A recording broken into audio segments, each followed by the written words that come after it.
Hello दोस्तों, good evening, शुभ संध्या, राधे राधे। मैं तेज कुमार स्वागत करता हूं आपका एक बार फिर से अपने YouTube channel hi fi study 94 और SCSE 2 पॉइंट पर।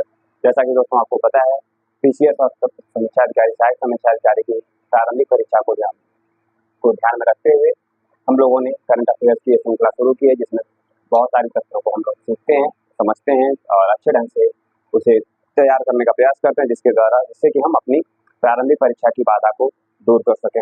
देखते हैं क्या कुछ है खास आज के वीडियो में। आज के महत्वपूर्ण प्रश्न क्या है, पहले देख लेते हैं, फिर वीडियो की शुरुआत करते हैं। महत्वपूर्ण प्रश्न है कि झारखंड के नए मुख्यमंत्री के रूप में शपथ किसने ली? सुजलाम अभियान का संबंध किससे है? एससीओ की बैठक का आयोजन कहाँ हुआ? वर्ल्ड बैंक के एग्जीक्यूटिव डायरेक्टर का सीनियर एडवाइजर किसे नियुक्त किया गया? आईसीसी T20 में फर्स्ट रैंक प्राप्त करने वाले भारत के पहले ऑलराउंडर कौन बने? फिर भारत मंगोलिया के बीच कौन से युद्धाभ्यास आयोजित हो रहे हैं? ठीक है। 3D तकनीकी का प्रयोग करते हुए नए नोटों को जारी करने वाला देश कौन सा है? देश का नया डिप्टी NSA किसे नियुक्त किया गया है? भारत के किस यान ने सूर्य के हेलो ऑर्बिट का पहला चक्कर पूरा कर लिया है? सूर्य और पृथ्वी के बीच की अधिकतम दूरी किस चीज को होती है? सूर्य और पृथ्वी के बीच की अधिकतम दूरी किस चीज को होती है? इन प्रश्नों का उत्तर जानेंगे, देखेंगे, समझेंगे, जो कि इतिहास, भूगोल और सारे तथ्यों से हमारे बहुत ही महत्वपूर्ण तथ्य हैं, बहुत ही महत्वपूर्ण संबंध है इनका। तो क्या कुछ है खास आज की वीडियो में, इसकी शुरुआत करें आज की इस मोटिवेशन के साथ कि हारा वही जो लड़ा नहीं, कोई भी संघर्ष इंसान से बड़ा नहीं, यानी जो हारता है वो लड़ता नहीं, यानी जो लड़ेगा वो जीतेगा जरूर से। हारा वही जो लड़ा नहीं, यानी हारता वही है जो लड़ता नहीं है। यानी अगर आप संघर्ष करेंगे, लड़ेंगे तो जरूर जीतेंगे, और जीत के लिए जरूरी है कि हम लड़ें और अड़े रहें, तब तक अड़े रहें जब तक कि जीत प्राप्त नहीं हो जाती, जब तक कि हमारी मंजिल हमें प्राप्त नहीं हो जाती है। शुरुआत करते हैं इस मोटिवेशन के साथ कि आज की वीडियो को, झारखंड के नए मुख्यमंत्री के रूप में शपथ किसने ली है? तो दोस्तों, झारखंड के नए मुख्यमंत्री फिर से बना दिए गए हैं। कौन? हेमंत सोरेन। कौन बना दिए गए हैं? हेमंत सोरेन। हेमंत सोरेन, ठीक है दोस्तों। जैसा कि दोस्तों आपको पता होगा, झारखंड जिसकी स्थापना कब हुई थी? 2001 में, वर्ष 2000 में हुई थी। ठीक है, झारखंड की स्थापना कब हुई थी? वर्ष 2000 में हुई थी। और झारखंड, उत्तराखंड, छत्तीसगढ़, ये सब एक साथ स्थापित हुए थे 1 9 और 15 नवंबर को। झारखंड 15 नवंबर को स्थापित हुआ था, 15 नवंबर 2000 को। ठीक है, 15 नवंबर को। ठीक है, तो हेमंत सोरेन झारखंड के नए मुख्यमंत्री बन गए हैं। और इससे पहले चंपाई सोरेन जो थे वो इस्तीफा दे दिया। किसने इस्तीफा दिया? चंपाई सोरेन ने। चंपाई सोरेन ने क्या किया? इस्तीफा दे दिया। चंपाई सोरेन के इस्तीफा देने के बाद वहां के राज्यपाल रघुवर दास ने क्या किया? इनको शपथ दिलाई है। राज्यपाल ने क्या किया? झारखंड के राज्यपाल ने शपथ दिलाई है किसको? हेमंत सोरेन को। हेमंत सोरेन इससे पहले मुख्यमंत्री थे, किंतु मनी लॉन्ड्रिंग और कुछ आपराधिक केसों के कारण, मनी लॉन्ड्रिंग और कुछ अन्य आपराधिक केसों से ये जेल चले गए थे। तो 5 महीने बाद जेल से जमानत मिलने के बाद जब ये रिहा हो गए, फिर से एक बार नए मुख्यमंत्री के रूप में शपथ ले ली है। मुख्यमंत्री के रूप में शपथ ली है, ये इंपॉर्टेंट हम लोगों के लिए उतना नहीं है। हम लोगों के लिए इंपॉर्टेंट होगा कि झारखंड और जो मुख्यमंत्री के रूप में जो शपथ ली जाती है वो किस अनुच्छेद में है, या फिर मुख्यमंत्री की नियुक्ति किसके द्वारा की जाती है? तो मुख्यमंत्री की नियुक्ति की जाती है राज्यपाल के द्वारा। मुख्यमंत्री की नियुक्ति किसके द्वारा की जाती है? राज्य के राज्यपाल के द्वारा की जाती है। वो भारतीय संविधान के किस अनुच्छेद में है? अनुच्छेद 164 में है। ठीक है, अनुच्छेद 163 और 164 का जो संबंध है वो किसे है? मुख्यमंत्री की नियुक्ति से। किसे है? मुख्यमंत्री की नियुक्ति से है। ठीक है, अनुच्छेद 163 164 का संबंध किसे है? मुख्यमंत्री की नियुक्ति से है। और फिर शपथ जो है वो भारतीय संविधान के अनुसूची 3 में है। शपथ का उल्लेख किसमें है? भारतीय संविधान के अनुसूची 3 में है। तो भारत के उत्तर प्रदेश किसी भी राज्य के मुख्यमंत्री का जो शपथ होता है, शपथ ग्रहण होता है, या फिर कि भारत के किसी भी प्रधानमंत्री का जो शपथ ग्रहण होता है वो भारतीय संविधान के अनुसूची 3 में वर्णित है। किंतु कुछ लोगों का जो शपथ है वो अलग अलग अनुच्छेदों में वर्णित है। जैसे भारत के राष्ट्रपति और उपराष्ट्रपति का। भारत के राष्ट्रपति, उपराष्ट्रपति और राज्यपाल, ये 3 ऐसे व्यक्ति हैं जिनका जो शपथ है या शपथ ग्रहण से संबंधित प्रक्रिया है उसका उल्लेख भारतीय संविधान की अनुसूची 3 में न होकर भारतीय संविधान के अनुच्छेद में है। यानी भारत के राष्ट्रपति जो शपथ लेते हैं वो भारतीय संविधान का अनुच्छेद 60 उनके शपथ से संबंधित मुख्य प्रावधानों को बताता है। अनुच्छेद 60। ठीक है, फिर अनुच्छेद 69 भारत के उपराष्ट्रपति के शपथ से संबंधित है। और अनुच्छेद 159 भारत के राज्यपाल किसी भी राज्य के राज्यपाल की शपथ से संबंधित है। शपथ राज्य के राज्यपाल को शपथ कौन दिलाता है? उच्च न्यायालय के मुख्य न्यायाधीश दिलाते हैं। भारत के राष्ट्रपति को शपथ कौन दिलाता है? भारत के राष्ट्रपति को शपथ सुप्रीम कोर्ट का मुख्य न्यायाधीश, या अगर मुख्य न्यायाधीश अनुपस्थित है या नहीं है तो उनकी अनुपस्थिति में वरिष्ठतम न्यायाधीश जो भी होगा सुप्रीम कोर्ट का, वो शपथ दिलाते हैं भारत के राष्ट्रपति को। और फिर उपराष्ट्रपति को शपथ राष्ट्रपति दिलाते हैं। उपराष्ट्रपति को शपथ कौन दिलाते हैं? भारत के राष्ट्रपति दिलाते हैं। उपराष्ट्रपति अपना शपथ इस्तीफा किसे सौंपता है? राष्ट्रपति को सौंपता है। उपराष्ट्रपति अपना इस्तीफा किसे सौंपता है? राष्ट्रपति को सौंपता है। और राष्ट्रपति अपना इस्तीफा किसको सौंपता है? उपराष्ट्रपति को सौंपता है। राष्ट्रपति अपना इस्तीफा किसे सौंपता है? उपराष्ट्रपति को सौंपता है। ठीक है दोस्तों, बढ़ते हैं अगले प्रश्न की तरफ, आगे की तरफ। अगला प्रश्न क्या है? अगला प्रश्न है सुजलाम अभियान का संबंध किससे है? सुजलाम अभियान का संबंध किससे है? सुजलाम अभियान का संबंध किससे है? तो सुजलाम अभियान का संबंध जल संरक्षण से है। किससे है? जल संरक्षण से है। सुजलाम अभियान का संबंध किससे है? जल संरक्षण से है। जल संरक्षण के लिए सुजलाम अभियान की शुरुआत की गई थी भारत सरकार के द्वारा वर्ष 2015 में, वर्ष 2015 के आसपास की गई थी। जल संरक्षण को बढ़ावा देने के लिए सुजलाम अभियान, और इसके तहत सुजलाम अभियान के तहत गुजरात राज्य ने 10,000 क्यूबिक से भी अधिक जल संचय यानी वाटर स्टोरेज की व्यवस्था मजबूत कर ली और बढ़ा ली है, और भी बढ़ा ली। 10,000 क्यूबिक फीट से अधिक वाटर स्टोरेज सुविधा बढ़ा ली। सुजलाम अभियान के तहत सबसे अधिक जो वृद्धि किया है स्टोरेज में, उसमें गुजरात है। किसने वृद्धि की है? गुजरात ने। सुजलाम अभियान का संबंध किससे है? जल संरक्षण से। इसे जो भी याद रखिएगा, सुजलाम अभियान का संबंध किससे है? जल संरक्षण से। अगला प्रश्न वेरी वेरी वेरी इंपॉर्टेंट है, SCO। अगला प्रश्न क्या है? SCO की बैठक का आयोजन कहाँ हुआ? SCO की बैठक का आयोजन हुआ है कजाकिस्तान की राजधानी अस्ताना में। कहाँ हुआ है? कजाकिस्तान की राजधानी अस्ताना में।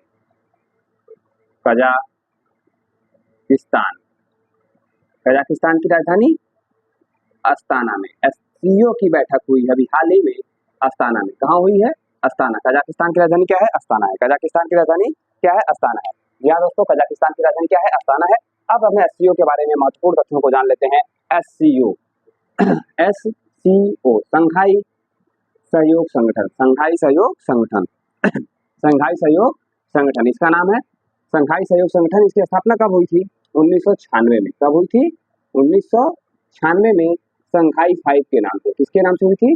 संघाई 5 के नाम से हुई थी। संघाई सहयोग संगठन का संघाई सहयोग संगठन जिसकी स्थापना हुई थी 1996 में, किसके तहत? संघाई 5 के तहत। किसके तहत हुई थी? संघाई 5 के तहत हुई थी। किसके तहत हुई थी? जी हाँ दोस्तों, तो 1996 में संघाई 5 के नाम से इसकी स्थापना हुई है, जिसका मुख्यालय कहाँ था? संघाई बीजिंग में। कहाँ है मुख्यालय? बीजिंग में। कहाँ है? बीजिंग में है मुख्यालय। इसका मुख्यालय कहाँ है? मुख्यालय है बीजिंग में। संघाई सहयोग संगठन का मुख्यालय कहाँ है? बीजिंग में। संघाई 5 के नाम से 1996 में स्थापित होता है। और उस समय इसको अगर हम कोड के रूप में याद करें तो रुकची, ठीक है, रुकची तकी, ये 5 देश थे। कौन कौन से? रुकची तकी, ठीक है। कौन कौन देश थे? 5 देश। रूस, कजाकिस्तान, फिर चीन, फिर तजाकिस्तान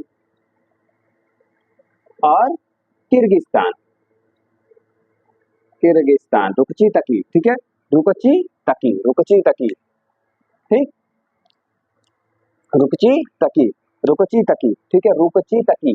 रूस, कजाकिस्तान, चीन, तजाकिस्तान, किर्गिस्तान, ये 5 देश मिलकर संघाई 5 का गठन करते हैं। संघाई 5 के नाम से संघाई सहयोग संगठन का जो पेरेंट है, मतलब एक रूप तैयार हो जाता है, रूपरेखा तैयार होती है, जिसमें रूस की राजधानी है मास्को, कजाकिस्तान की राजधानी अस्ताना, चीन की राजधानी है बीजिंग, तजाकिस्तान की राजधानी है दुशांबे, किर्गिस्तान की राजधानी है बिश्केक। किर्गिस्तान की राजधानी क्या है? बिश्केक। किर्गिस्तान की राजधानी क्या है?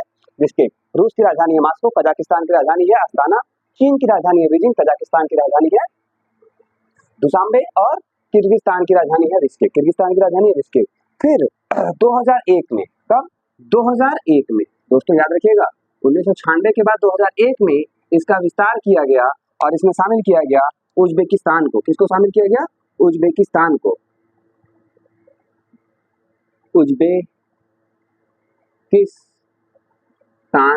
उज्बेकिस्तान को शामिल किया गया। उज्बेकिस्तान को जब शामिल किया गया तो उज्बेकिस्तान शामिल होने के बाद इसे नाम दिया गया SCO। क्या नाम दिया गया? उज्बेकिस्तान के शामिल होने के बाद इसका नाम हो गया SCO यानी संघाई कॉर्पोरेशन ऑर्गेनाइजेशन, संघाई कॉर्पोरेट ऑपरेशन। ठीक है, संघाई सहयोग संगठन, संघाई सहयोग संगठन, संघाई कोऑपरेशन ऑर्गेनाइजेशन। ठीक है, 2001 से ये संघाई सहयोग के नाम से जाना था। इसका मुख्यालय है बीजिंग में। कहाँ है मुख्यालय? बीजिंग में। अब इसमें हो गया 6 सदस्य। कितने सदस्य हो गए? 6 सदस्य। और ये 6 सदस्य आपस में मिलकर रणनीतियां बनाते थे, व्यापार और आर्थिक सुरक्षा, सामरिक सुरक्षा से संबंधित बहुत सारे निर्णय लिए जाते थे संगठन में। ठीक है, सांस्कृतिक सामाजिक और तथ्यों को लेके।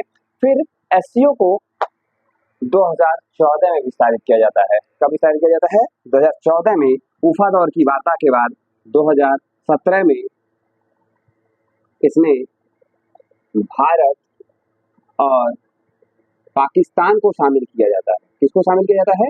भारत और पाकिस्तान को, भारत और पाकिस्तान को। तो इसमें सदस्य देशों की संख्या हो गई 8। 2017 में, जब 2014 में उफा दौर की वार्ता होती है जिसमें भारत और पाकिस्तान को शामिल किए जाने का निर्णय होता है। और वर्ष 2017 में भारत और पाकिस्तान दोनों, वर्ष 2017 में भारत और पाकिस्तान दोनों संघाई सहयोग संगठन के अस्थायी सदस्य बन जाते हैं। दोनों संघाई सहयोग संगठन के अस्थायी सदस्य बन जाते हैं। भारत को शामिल करने का प्रस्ताव रूस ने किया था, जबकि पाकिस्तान को शामिल करने का प्रस्ताव चीन ने किया था, चाइना ने किया था। तो अब इस सदस्य देशों की संख्या हो गई थी 8। फिर इसमें ईरान को शामिल किया जाता है। ईरान के शामिल होने के बाद वर्तमान जो SCO है वो शामिल आता है। SCO जिसमें 9 सदस्य हैं, 9 सदस्य हैं, जिसे अगर हम कोड में याद रखें, रुकची, तकी, UIPI, रुकची तकी UIPI, रुकची तकी UIPI, रुकची तकी कोड क्या याद रखिएगा? रुकची तकी UIPI, रुकची तकी UIPI यानी संघाई सहयोग संगठन में जो 9 सदस्य देश हैं उनका कोड क्या है? रुकची तकी UIPI, रुकची तकी UIPI। अब इसकी राजधानी देख लेते हैं। रूस जिसकी राजधानी है मॉस्को, कजाकिस्तान जिसकी राजधानी अस्ताना, चीन जिसकी राजधानी है बीजिंग, तजाकिस्तान जिसकी राजधानी है दुशांबे, किर्गिस्तान जिसकी राजधानी है बिश्केक, उज्बेकिस्तान जिसकी राजधानी है ताशकंद, फिर भारत की राजधानी किसको नहीं पता है? नई दिल्ली, पाकिस्तान इस्लामाबाद, ईरान तेहरान। ये 9 सदस्यों से मिलकर संघाई सहयोग संगठन काम कर रहा है। इस समय संघाई सहयोग संगठन का मुख्यालय बीजिंग में है। संघाई सहयोग संगठन की वर्तमान बैठक अस्ताना में हुई है। संघाई सहयोग संगठन की वर्तमान बैठक कहाँ हुई है? अस्ताना में हुई है। जबकि 2023 में संघाई सहयोग संगठन की जो अध्यक्षता है वो भारत के द्वारा की गई थी। किसके द्वारा की गई थी? भारत के द्वारा की गई थी। संघाई सहयोग संगठन की अध्यक्षता किसके द्वारा की गई थी? भारत के द्वारा की गई थी। और 2024 में संघाई सहयोग संगठन की जो अध्यक्षता है वो कजाकिस्तान के द्वारा की जा रही है। किसके द्वारा की जा रही है? कजाकिस्तान के द्वारा। तो दोस्तों, संघाई सहयोग संगठन के बारे में जो महत्वपूर्ण तथ्य बताए गए हैं इन्हें कोड के रूप में अपने कॉपी में जरूर नोट करिएगा। ये वेरी वेरी वेरी इंपॉर्टेंट होंगे और हमारे लिए अत्यंत ही महत्वपूर्ण होंगे। ये हमारे लिए अत्यंत ही महत्वपूर्ण होंगे। बढ़ते हैं अगले प्रश्न की तरफ। अगला प्रश्न क्या है? अगला प्रश्न है वर्ल्ड बैंक के एग्जीक्यूटिव डायरेक्टर, वर्ल्ड बैंक के एग्जीक्यूटिव डायरेक्टर का सीनियर एडवाइजर किसे नियुक्त किया गया? वर्ल्ड बैंक के एग्जीक्यूटिव डायरेक्टर का सीनियर एडवाइजर किसे नियुक्त किया गया है? तो वर्ल्ड बैंक के एग्जीक्यूटिव डायरेक्टर का सीनियर एडवाइजर नियुक्त किया गया है निकुंज श्रीवास्तव को। किसे नियुक्त किया गया है? निकुंज श्रीवास्तव। किसे नियुक्त किया गया है? निकुंज श्रीवास्तव को नियुक्त किया गया है वर्ल्ड बैंक का एग्जीक्यूटिव डायरेक्टर का सीनियर एडवाइजर। वर्ल्ड बैंक के एग्जीक्यूटिव बैंक का सीनियर एडवाइजर किसे नियुक्त किया गया है? निकुंज श्रीवास्तव को नियुक्त किया गया है। किसे नियुक्त किया गया है? निकुंज श्रीवास्तव।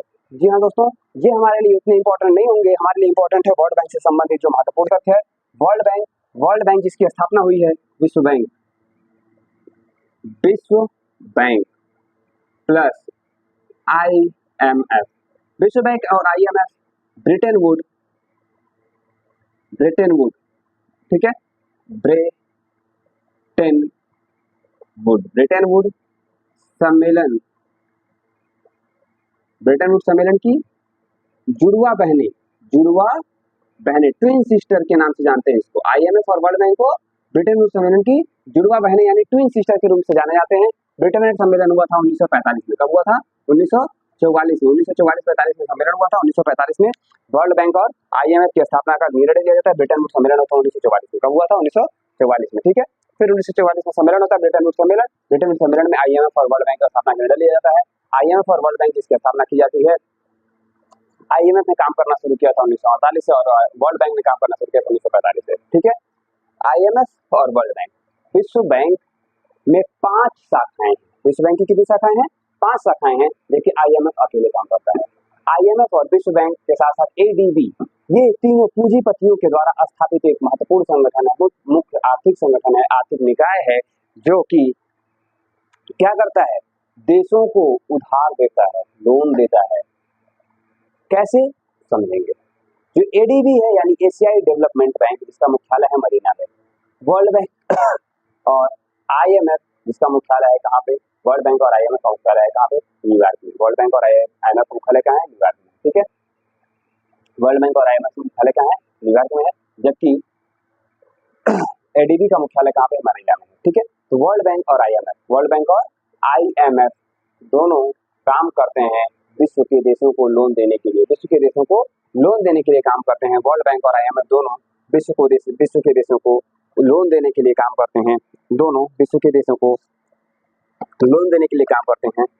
किंतु जो वर्ल्ड बैंक है, जो विश्व बैंक है, वो देता है लोन किसके लिए? विश्व बैंक जो लोन देता है वो देता है दीर्घकालिक लोन, यानी लंबे समय तक के लिए जो लोन दिया जाता है वो कौन देता है? वर्ल्ड बैंक देता है। विश्व बैंक किसके लिए देता है लोन? लंबे समय के आपूर्ति को पूरी करने के लिए देता है विश्व बैंक। लंबे समय तक के लिए कौन देता है? विश्व बैंक। और कम समय के लिए जो भुगतान संतुलन होता है, कम समय के लिए जो भुगतान संतुलन होता है, उसके लिए जो लोन प्रदान करता है, उसके लिए जो लोन प्रदान करता है, उसके लिए जो लोन प्रदान करता है वो होता है IMF। ठीक है, तो दोस्तों थोड़ा सा मिसअंडरस्टैंडिंग हो गई थी। विश्व बैंक और IMF दोनों का मुख्यालय जो है वाशिंगटन DC में। विश्व बैंक और IMF का मुख्यालय कहाँ पे है? वाशिंगटन DC में है। विश्व बैंक और IMF का मुख्यालय कहाँ पे है? वाशिंगटन DC में। इसे याद रखिएगा, वाशिंगटन DC में है।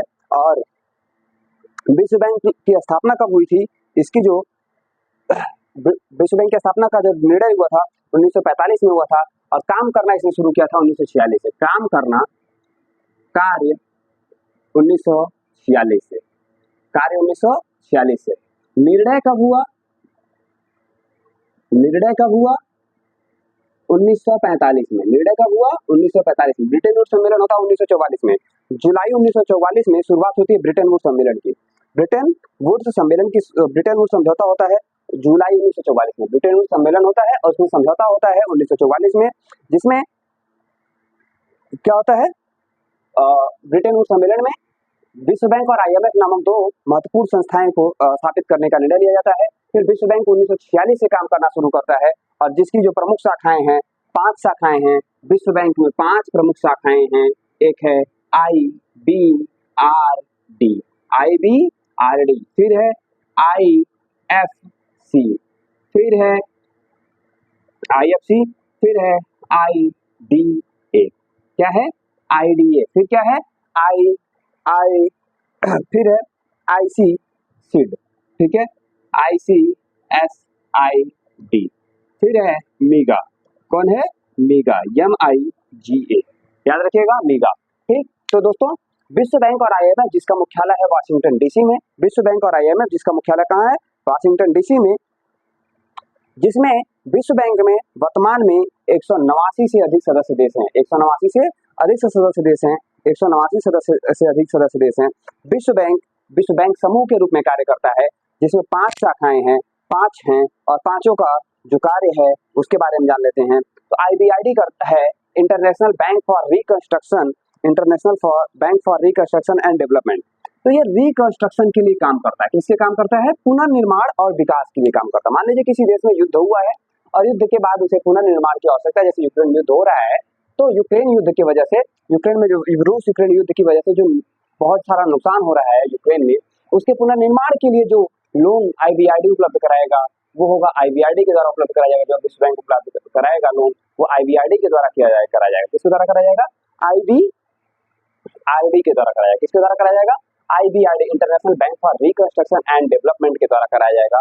और फिर इंटरनेशनल बैंक ये पूरी तरह से काम करना शुरू करता है IBRD 1948 से। IBRD कब से काम करना शुरू करता है? 1948 से। पहला जो लोन देता है कब से शुरू करता है? 1948 में। ठीक है, पहला लोन कब देता है? 1948 में। ठीक, फिर जो आईबीआरडी है, आईबीआरडी किसके लिए काम करता है? पुनर्निर्माण के लिए, पुनर्निर्माण और विकास के लिए काम करता है। फिर आता है आईएफसी, फिर आता है आईएफसी। आईएफसी जिसकी स्थापना हुई थी 1956 में। कब हुई थी? 1956 में। ठीक है, आईएफसी, आईएफसी का जो स्थापना हुई थी 1956 में, इसने काम करना शुरू किया था 1956 से। आईएफसी 1956 से काम करना शुरू किया था, जबकि मसौदा सौदा तैयार करने का काम 1955 में हो गया था। आईएफसी यानी काम करना शुरू करता 1956 से। IFC international finance corporation, international finance corporation काम करना शुरू करता है कब से? 1956 से। इंटरनेशनल फाइनेंस कॉर्पोरेशन कब से काम करना शुरू करता है? 1956 से। और इसका जो कार्य है, इसका मुख्य उद्देश्य क्या है कि विकास को, निजीकरण को बढ़ावा देना। किसको बढ़ावा देना? निजीकरण को बढ़ावा देना। फिर विकास और बिना सरकार की गारंटी के सदस्य देशों में निजी उद्योगों का निवेश कराना। यानी सरकार अगर गारंटी नहीं दे रही है तो विश्व बैंक क्या करती है? सदस्य देशों में निवेश यानी निजी निवेश को बढ़ावा देती है, अंतर्राष्ट्रीय निवेश को बढ़ावा देती है। ये अंतर्राष्ट्रीय निवेश को बढ़ा देने का कार्य कौन करता है? आईएफसी करता है। कौन करता है? आईएफसी। फिर आता है आईडीए।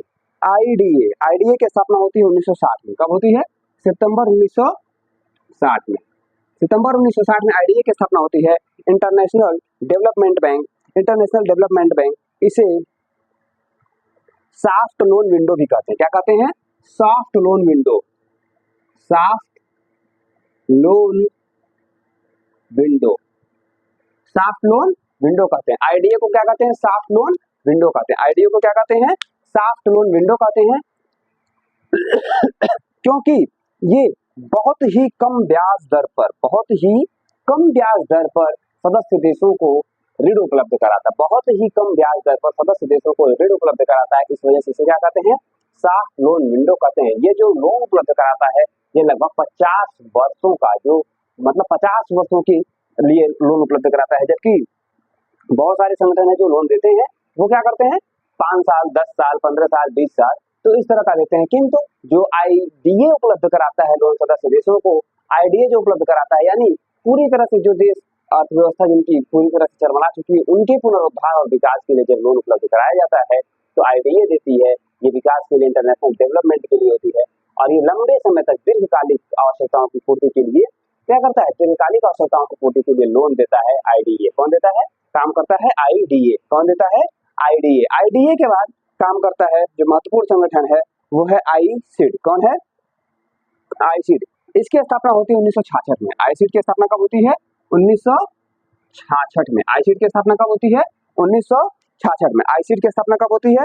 1966 में। 1966 में आईसीड का फुल फॉर्म है international centre of settlement of investment dispute. International centre of settlement of investment dispute, यानी अंतर्राष्ट्रीय जो निवेश होते हैं, अंतर्राष्ट्रीय निवेश जो होते हैं, उनसे संबंधित अगर किसी प्रकार का विवाद हो जाता है तो उन विवादों का जो निपटान करने का काम करता है, निपटाने में सहायता जो करता है, वो है आईसीएसआईडी। कौन है? आईसीएसआईडी। इसकी स्थापना 1966 में। आईसीड की स्थापना हुई है 1966 में। कब हुई है? 1966 में। यानी अगर निवेश से संबंधित किसी प्रकार का विवाद उत्पन्न हो जाता है, उसे सुलझाने का काम कौन करता है? आईसीएसआईडी करता है।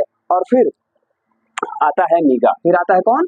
मीगा। फिर आता है मीगा, जिसकी स्थापना हुई थी 1988 में। 1988 में। मीगा की स्थापना कब हुई थी?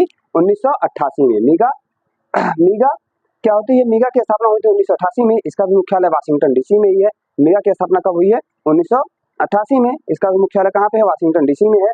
और ये क्या करता है? इसका full form multilateral investment guarantee agency. Multilateral investment guarantee agency. ये क्या करती है? ये गारंटी उपलब्ध कराती है किसी भी मीगा से, मतलब कोई भी देश अगर कोई भी कंपनी जो है किसी देश में इन्वेस्टमेंट करना चाहती है तो उसे मीगा की गारंटी की आवश्यकता होती है। मान लीजिए अगर किसी प्रकार का विवाद उत्पन्न होता है पर्यावरण संबंधी या किसी प्रकार का, तो उसे निपटाने का प्रयास कौन करेगा? उसे मीगा के सहयोग से समाधान किया जाएगा। मीगा के सहयोग से क्या किया जाएगा? समाधान किया जाएगा। ठीक है दोस्तों, तो वर्ल्ड बैंक के बारे में जो महत्वपूर्ण तथ्य मैंने बताया कि वर्ल्ड बैंक था। फिर आईएमएफ जो होता है किसी भी देश के भुगतान संतुलन को संतुलित करने के लिए, किसी भी देश के भुगतान को बैलेंस ऑफ पेमेंट को संतुलित करने के लिए लोन उपलब्ध कराता है IMF, international international money finance, ठीक है। आईएमएफ, आईएमएफ को कौन स्थापित, आईएमएफ और वर्ल्ड बैंक, जो कि किसका उत्पाद है, ब्रिटेन वुड सम्मेलन, किसका है, ब्रिटेन वुड सम्मेलन का, ब्रिटेन वुड सम्मेलन का है, ठीक है।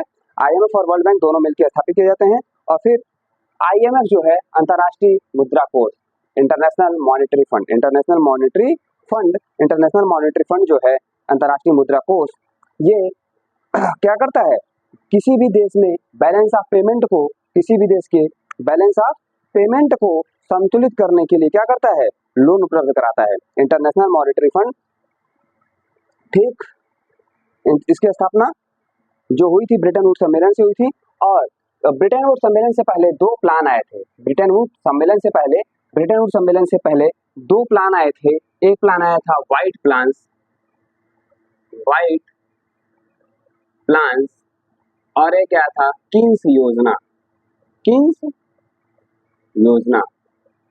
और व्हाइट प्लान के बाद एक सम्मेलन होता है ब्रिटेन वुड सम्मेलन, किंग्स योजना और व्हाइट प्लान से एक किंग्स योजना और व्हाइट प्लान दो योजनाएं आती हैं। इसके बाद होता है ब्रिटेन वुड सम्मेलन जो 1944 में होता है। इसमें 44 सदस्य भाग लेते हैं, 44 सदस्य मिलकर एक समझौता करते हैं।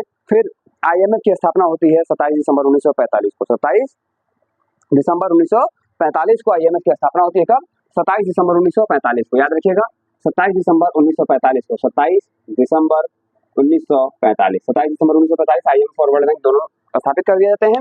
वास्तव में ये काम करता 1947 से, स्थापित हो जाता है लेकिन काम करता कब से, 1947 से, ठीक है। और ये किसी भी देश को यानी बैलेंस ऑफ पेमेंट को संतुलित करने के लिए उपलब्ध कराता है लोन, बैलेंस ऑफ पेमेंट को संतुलित करने के लिए क्या करता है, लोन उपलब्ध कराता है। बैलेंस ऑफ पेमेंट क्या होता है, मान लीजिए कोई देश, दो देश हैं आपस में व्यापार कर रहे हैं, तो एक देश का व्यापार घाटा अधिक हो गया, मान लीजिए भारत और चाइना के संदर्भ में लें तो भारत चाइना से अधिक आयात करता है, निर्यात कम करता है, निर्यात कम करता है। तो मान लीजिए भारत और चीन के बीच व्यापार घाटा जो था वो $100 अरब को पार कर गया है। तो $100 अरब का जो घाटा है, सिर्फ उदाहरण लीजिएगा, वास्तव में ऐसा नहीं हो रहा है भारत के साथ, ठीक है। $100 अरब का जो घाटा है उसे पूरा करने के लिए भारत को जो लोन मिलेगा वो अगर आईएमएफ लोन उपलब्ध कराएगा तो बैलेंस ऑफ पेमेंट यानी इस भुगतान को संतुलित करने के लिए क्या करेगा, आईएमएफ लोन उपलब्ध कराएगा। ये एक वर्ष का होता है, बहुत कम समय अंतराल के लिए होता है, एक वर्ष के अवधि के लिए होता है, बहुत कम समय अंतराल के लिए होता है बैलेंस ऑफ पेमेंट को संतुलित करने के लिए। तो बड़े देश बैलेंस ऑफ पेमेंट करते हैं, लेकिन छोटे देशों के लिए बैलेंस ऑफ पेमेंट की आवश्यकता होती है, यानी उन्हें अपने भुगतान संतुलन को संतुलित करने की आवश्यकता पड़ती है। इसलिए उन्हें क्या करना पड़ता है, आईएमएफ और वर्ल्ड बैंक से क्या करना पड़ता है, लोन लेना पड़ता है। आईएमएफ, ठीक है, आईएमएफ पूंजी निवेश से संबंधित पूंजी निर्माण के समय काम करती है, ठीक है, बैलेंस ऑफ पेमेंट के लिए काम करती है। बढ़ते हैं अगले प्रश्न की तरफ। अगला प्रश्न क्या है, आईएमएफ और वर्ल्ड बैंक से संबंधित प्रश्नों के बाद हम बढ़ते हैं आगे। अगला प्रश्न क्या है, अगला प्रश्न है वर्ल्ड बैंक के एग्जीक्यूटिव डायरेक्टर का हो गया ये। आईसीसी T20 में फर्स्ट रैंक प्राप्त करने वाले पहले भारतीय ऑलराउंडर कौन हुए, तो ये हार्दिक पांड्या। कौन है, हार्दिक पांड्या, ठीक है। Hardik Pandya ICC T20 world और आईसीसी T20 में जो शीर्ष रैंक प्राप्त करने वाले ऑलराउंडर बन गया हार्दिक पांड्या। कौन बन गया है, हार्दिक पांड्या शीर्ष रैंक प्राप्त करने वाले ऑलराउंडर बन गए हैं। शीर्ष रैंक प्राप्त करके ये क्या बन गए हैं, ऑलराउंडर बने हैं।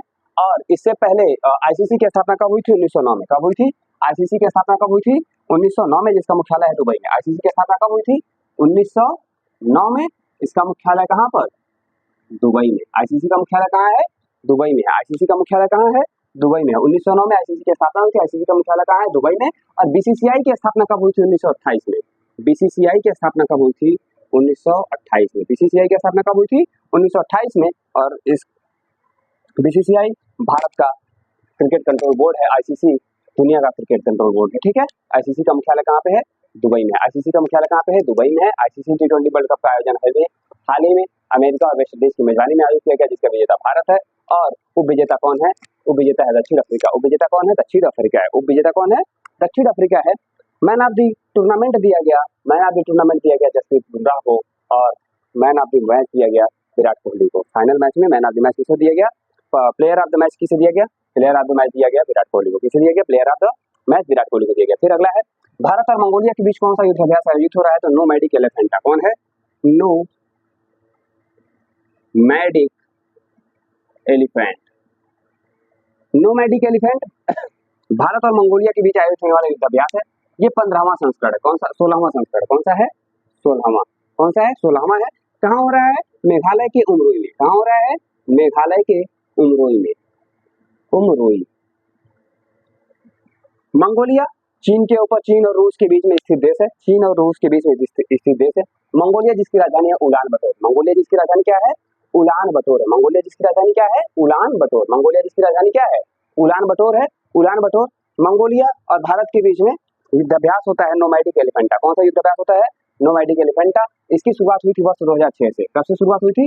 नोमैडिक एलिफेंट की शुरुआत हुई थी वर्ष 2006 से। कब से शुरुआत हुई थी? वर्ष 2006 से नोमैडिक एलिफेंट की शुरुआत हुई थी। मेघालय उमरोई में हो रहा है 16वां संस्करण, और 15वां संस्करण हुआ था मंगोलिया के उलान बटोर में। मंगोलिया के उलान बटोर में हुआ था। अगला है, 3D तकनीकी का प्रयोग करके नए नोटों को जारी करने वाला देश है जापान। कौन सा देश है? जापान। जी हाँ दोस्तों, 3D तकनीकी का प्रयोग करके नए नोटों को जारी करने वाला देश है जापान।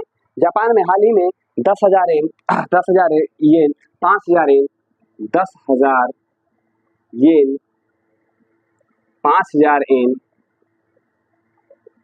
और 1,000 येन के नए नोट जारी किए गए हैं। और ये 3D तकनीकी से हैं जिससे कि जालसाजी को रोका जा सके। जालसाजी को रोकने के लिए क्या किया गया है? 5,000 येन, 1,000 येन और 10,000 येन का नया नोट जारी किया गया है। 10,000 येन, 5,000 येन और 1,000 येन का नया नोट जारी किया गया है। और जापान जो 4 देशों का, मुख्य रूप से 4 द्वीपों का एक समूह है, Hokkaido, Honshu, Kyushu, Shikoku. Hokkaido, Honshu, Shikoku, Kyushu 4 देश हैं, 4 द्वीप हैं, 4 द्वीप हैं। 4 द्वीपों से मिलकर बना एक संगठन है। 4 द्वीप से मिलकर बना एक संगठन है। 4 द्वीप से बना मिलकर देश है। जापान की राजधानी है टोक्यो। टोक्यो है होन्शु द्वीप पर। टोक्यो किस द्वीप पर है? होन्शु द्वीप पर है। टोक्यो किस द्वीप पर है? होन्शु द्वीप पर है। और कांटो का मैदान भी होन्शु द्वीप पर है। कांटो का मैदान कहाँ पे है? होन्शु द्वीप पे है। ठीक है दोस्तों, बढ़ते हैं अगले प्रश्न की तरफ।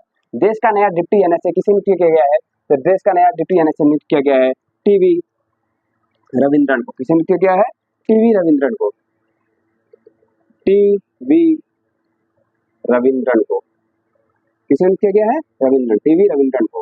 जी हाँ दोस्तों, टीवी रविंद्रन। देश के नए एनएसए किसे नियुक्त किया गया है? टीवी रविंद्रन को। जबकि हाल ही में देश के डिप्टी एनएसए जो नियुक्त किया गया है किसे? टीवी रविंद्रन को किया गया है। जबकि एनएसए कौन थे? अजीत डोभाल। अजीत डोभाल को क्या किया गया? एनएसए किया गया है। एनएसए में क्या होता है? एनएसए में एक मुख्य होते हैं। एनएसए चीफ एनएसए होता है, फिर 3 डिप्टी एनएसए होते हैं और एक एडिशनल एनएसए होता है। एक होता है एडिशनल एनएसए, 3 डिप्टी एनएसए होते हैं और एक एनएसए होते हैं। यानी कुल मिला के 5 सदस्यीय बॉडी होती है। इसकी स्थापना वर्ष 2001 में की गई थी। इसकी स्थापना कब हुई थी? वर्ष 2001 में की गई थी। एनएसए की स्थापना कब की? एनएसए पद की स्थापना कब हुई थी? वर्ष 2001 में की गई थी। फिर है अगला क्या है? भारत के किस यान ने सूर्य के हेलो ऑर्बिट का पहला चक्कर पूरा कर लिया है? तो जैसा कि दोस्तों आपको पता ही है, आदित्य L1। कौन? आदित्य L1। भारत के किस यान ने सूर्य के हेलो ऑर्बिट का पहला चक्कर पूरा कर लिया है? तो भारत के किस यान ने सूर्य के हेलो ऑर्बिट का पहला चक्कर पूरा कर लिया है? वो है आदित्य L1। कौन है? आदित्य L1। एल जो होता है लैग्रेंज पॉइंट को प्रेजेंट करता है। किसको पॉइंट करता है? लैग्रेंज पॉइंट को। लैग्रेंज पॉइंट का जो नाम है लुई लैग्रेंज के नाम पे रखा गया। लुई लैग्रेंज के नाम पे रखा गया है। ये इटली, फ्रेंच इटली के नागरिक थे। ठीक है, इटली के नागरिक थे लैग्रेंज। ठीक है, लुई लैग्रेंज के नाम पे रखा गया लैग्रेंज पॉइंट। ऐसे लैग्रेंज पॉइंट 5 हैं टोटल। लैग्रेंज पॉइंट कितने हैं? 5। टोटल लैग्रेंज पॉइंट कितने हैं? 5 हैं। टोटल लैग्रेंज पॉइंट कितने हैं? 5। लैग्रेंज पॉइंट 5 है। इस पे आदित्य L1 को यानी लैग्रेंज पॉइंट 1 पे स्थापित किया गया था। आदित्य L1 का प्रक्षेपण हुआ था 2 सितंबर को। कब हुआ था? 2 सितंबर 2023 को। कब हुआ था? 2 सितंबर 2023 को PSLV C57 से। किससे हुआ था? PSLV C57 से। ये पहुंचा था 6 जनवरी 2024 को। किस पे? L1 पॉइंट पर। कब पहुंचा था? L1 पॉइंट पर। और 178 दिन में 178 दिन में 178 डेज में 178 डेज में 178 दिनों में इसने क्या किया?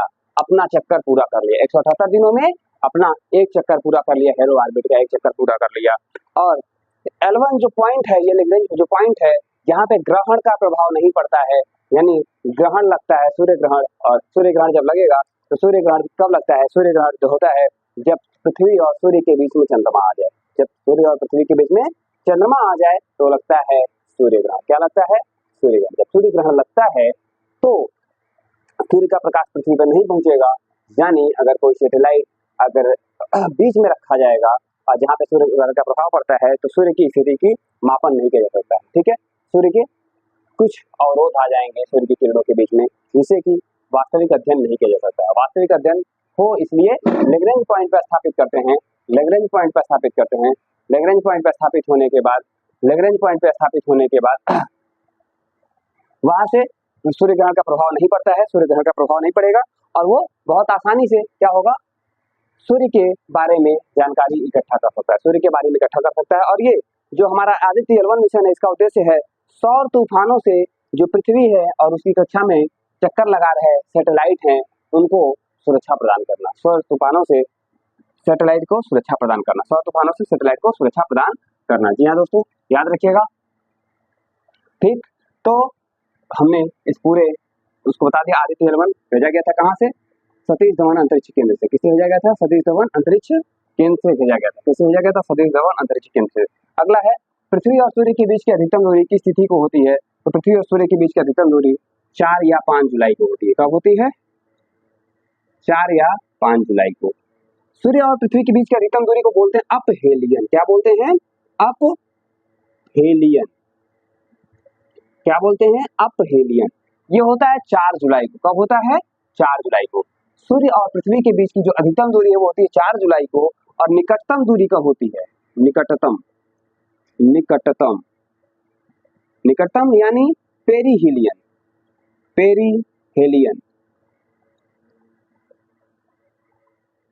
पेरीहिलियन होता है 3 या 4 जनवरी को। कब होता है? 3 या 4 जनवरी को। पेरीहिलियन कब होता है? 3 या 4 जनवरी को। 3 या 4 जनवरी को। 3 या 4 जनवरी को। 3 या 4 जनवरी को होता है। 3 या 4 जनवरी को होता है पेरीहिलियन। 3 या 4 जनवरी को क्या होता है? पेरीहिलियन होता है। यानी पृथ्वी और सूर्य के बीच की जो निकटतम दूरी है वो होती है कब? पृथ्वी और सूर्य के बीच की निकटतम दूरी होती है वो 3 या 4 जनवरी को, जो कि सबसे नजदीक होता है। दोस्तों 3 या 4 जनवरी को होता है पेरीहिलियन, और 4 या 5 जुलाई को होता है अपहेलियन, यानी सूर्य और पृथ्वी के बीच की दूरी अधिकतम होती है। 3 या 4 जुलाई को होता है अपहेलियन, और 3 या 4 जनवरी को होता है पेरीहिलियन, यानी जब सूर्य और पृथ्वी के बीच की दूरी क्या होती है? सबसे निकट होती है। दोस्तों जब निकट होती है तो प्रश्न ये बनता है कि जब निकट है तो पृथ्वी पर गर्मी अधिक होनी चाहिए, किंतु ऐसा नहीं होता है। चूंकि ऐसा होता है दक्षिणी गोलार्ध में गर्मी अधिक होती है और उत्तरी गोलार्ध में क्या होता है? ठंडी अधिक होती है। चूंकि उत्तरी गोलार्ध जो पृथ्वी अपने अक्ष पे घूमती 23.5 अंश का झुकाव है और वो दूर चला जाता है 23.5 अंश, यानी कर्क रेखा पृथ्वी से सूर्य से दूर होता है, इस वजह से यहाँ पे ठंडी पड़ती है और दक्षिणी गोलार्ध में गर्मी पड़ती है। दक्षिणी गोलार्ध में क्या पड़ती है? गर्मी पड़ती है। दोस्तों इन प्रश्नों को आप अपने नोटबुक में जरूर नोट करिएगा। मिलेंगे कल एक बार फिर से नए वीडियो में। तब तक के लिए शुभ संध्या, राधे राधे, थैंक यू, धन्यवाद। वीडियो को लाइक शेयर सब्सक्राइब करना ना भूलें। Thank you.